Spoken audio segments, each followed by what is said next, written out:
This is just a short news report about the energy crisis and what's going on, particularly for poorer people, poorer households, and how they're coping with fuel costs that have risen up to 3 times what they were this time last year.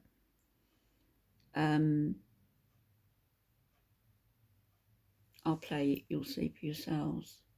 This real blast of winter brought its share of chaos to the roads, drivers stranded overnight on the M25 by the snow and ice.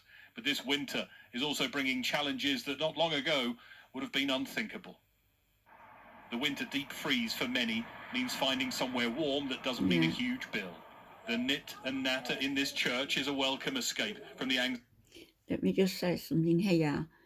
People who go out to these community centres, wherever they may be, have got to get there and have got to get home safely.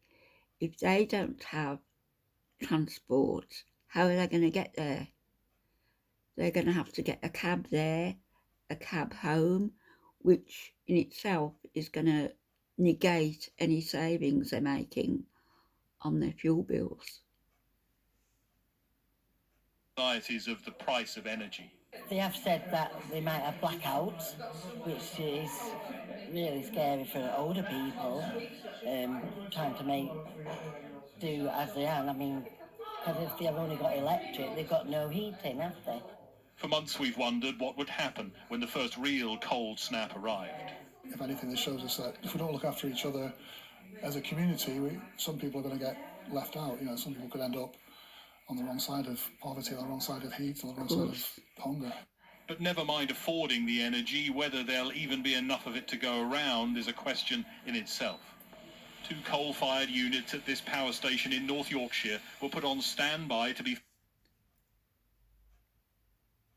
Who closed our coal mines down? Margaret Thatcher, the Tory MP, closed our coal mines down and not only ruined our ability in this country to be self-sufficient where that fuel was concerned, she destroyed whole communities of miners, destroyed them and put their families in poverty. Fired up again in the event of a supply shortage. There are some circumstances under which you might need to implement temporary planned controlled blackouts. We are nowhere near those circumstances at the moment and don't foresee being. And us consumers are being asked to do our bit as well, with another test of a scheme that offers discounts for households that cut their use in peak times. And this, on a turn, this is a mini oven, which we use that more than the big main oven. Pam is unconvinced by the scheme. Usually I expect to have our evening meal about 5:30, 6 o'clock. So depending on what they were promising, I just might say yes.